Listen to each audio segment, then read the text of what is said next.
आप सभी को जय मसीह की। मैं प्रभु यीशु मसीह का धन्यवाद करता हूँ। उसने एक बार लंबे समय के बाद आप सभी से वीडियो के द्वारा आने के लिए मौका दिया और आशा करता हूँ आप सभी प्रभु में अच्छे होंगे। और आज हम सीखेंगे उसके वचन के द्वारा कि मसीह जीवन में कैसे आगे बढ़े।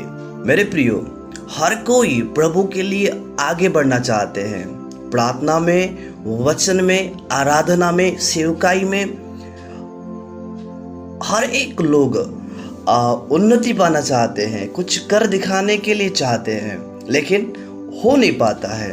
वे आगे नहीं बढ़ पाते। चाहते तो सब है, कोई पीछे हटना नहीं चाहते हैं, सब के सब आगे बढ़ना चाहते हैं, लेकिन बढ़ नहीं पा रहे हैं। कारण क्या है? आज मैं दो बातों को मैं आप सभी के सामने रखूंगा और आशा करता हूँ कि प्रभु आज अपने वचन के द्वारा जरूर बात करेगा। आमीन, हालेलुया। प्रभु के नाम की महिमा हो। यदि हम आगे बढ़ेंगे तो हमारे लाइफ में दो बातें होना बहुत ही अनिवार्य होगा। वह है प्रार्थना और उपवास। यीशु मसीह ने कहा है मत्ती रचित सुसमाचार 17 अध्याय का 21 पद में, यीशु ने कहा, ये जाति बिना प्रार्थना और बिना उपवास से नहीं निकलती। इसका मतलब निराशा से बाहर निकलना है, बंधनों से यदि बाहर निकलना है, प्रभु के लिए आगे बढ़ना है, तो हमारा जीवन में उपवास और प्रार्थना का लाइफ होना बहुत ही अनिवार्य है। प्रार्थना का अर्थ है परमेश्वर से बात करना, विनती करना, परमेश्वर के साथ संगति रखना। और उपवास का अर्थ है बलिदान करना, त्यागना, कुछ समय के लिए छोड़ना भोजन वस्तुओं को। मैं एक उदाहरण देना चाहूंगा।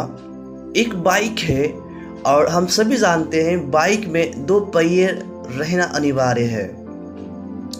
सामने वाला पहिया प्रार्थना और पीछे वाले पहिया उपवास के रूप में मैं दर्शाना चाहूंगा।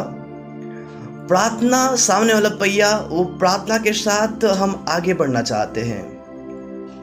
हमारा लाइफ केवल प्रार्थना ही तक सीमित है और पीछे वाला पहिया नहीं है। पीछे वाला पहिया कमजोर हो गया है, तो हमारा लाइफ को पीछे वाला पहिया नहीं ढकल सकता, आगे नहीं बढ़ा सकता। क्यों? क्योंकि पीछे वाला पहिया है ही नहीं। हम केवल प्रार्थना ही में आगे बढ़ना चाहते हैं, केवल प्रार्थना ही में हम कुछ पाना चाहते हैं, प्रार्थना ही में हम उन्नति करना चाहते हैं।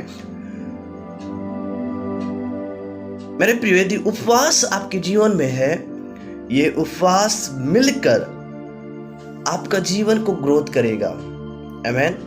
और उपवास हम रहते हैं और हमारा जीवन प्रार्थना का जीवन नहीं है, सामने वाला पहिया हमारे लाइफ में नहीं है, तो हम आगे नहीं बढ़ सकते। कई बार उपवास रहते हैं, भूखे हम रह जाते हैं और प्रभु की हुजूरी में हम समय नहीं बिताते। हम व्यस्त कामों में हम समय को बर्बाद कर देते हैं और हम कहते हैं अब मैं उपवास हूँ, लेकिन प्रार्थना नहीं है तो आगे नहीं बढ़ सकता। उसका जीवन आगे नहीं बढ़ सकता, परिवार आगे नहीं बढ़ सकता, कलीसिया आगे नहीं बढ़ सकता। क्योंकि यीशु मसीह ने कहा एक मसीह व्यक्ति को उनके जीवन पर प्रार्थना और उपवास रहना जरूरी है। यदि दो पहिए बाइक में है और वो गाड़ी उस उद्देश्य तक, उस मंजिल तक वो सफर करेगा, यात्रा करेगा। आमीन। और उस मंजिल तक पहुंचाने में ये दो पहिए मददगार होंगे। हालेलुया। प्रभु के नाम की महिमा हो। योएल की पुस्तक उसके 2 अध्याय का 12 पद में प्रभु कहता है, यहोवा की ये वाणी है, अभी भी सुनो। इसका मतलब प्रभु कुछ अद्भुत बातें, कुछ कमी हम सभी को बताने वाला है। अभी भी सुनो, उपवास के साथ रोते पीटते हुए और अपने पूरे मन से मेरे पास आओ। यदि आज आप प्रार्थना में कुछ मांग रहे हैं, 1 साल हो गया, 2 साल हो गया, चंगाई के लिए प्रार्थना कर रहे हैं, आशीष के लिए प्रार्थना कर रहे हैं, वरदानों के लिए प्रार्थना कर रहे हैं, उसकी बुलाहट को जानने के लिए प्रार्थना कर रहे हैं, पर नहीं हो पा रहा है। सुनो, अभी भी सुनो, कुछ कमी है। वह है उपवास के साथ परमेश्वर के पास आओ, उपवास के साथ प्रभु के निकट आओ, फिर प्रार्थना करो। देखो आपके जीवन पर प्रार्थना का उत्तर आएगा, चंगाई आएगा, अद्भुत काम होना शुरू हो जाएगा, उन्नति आप पाएंगे। आमेन, हालेलुया। अभी भी सुनो, उपवास के साथ परमेश्वर के करीब आओ। मेरे प्रियो, जब हम 2 कुरिन्थियों के पत्री 12 अध्याय का 10 पद को पढ़ते हैं, पौलुस कहता है, जब जब मैं निर्बल होता हूँ, कमजोर होता हूँ, तब तब मैं बलवान होता हूँ। आमेन, हालेलुया। मेरे प्रियो, जब उपवास रहते हैं हम सभी, तो हमारा शरीर कमजोर हो जाता है, निर्बल हो जाता है। लेकिन एक खुशी की बात मैं बताना चाहूँगा, जब जब आप और मैं प्रभु की हुजूरी में बैठकर प्रार्थना में समय बिताकर उपवास रहते हैं, तब तब आपका आत्मिकता का स्तर मजबूत होता है। आमेन, हालेलुया। आपका प्रार्थना मजबूत होगा, आपका वचन मजबूत होगा,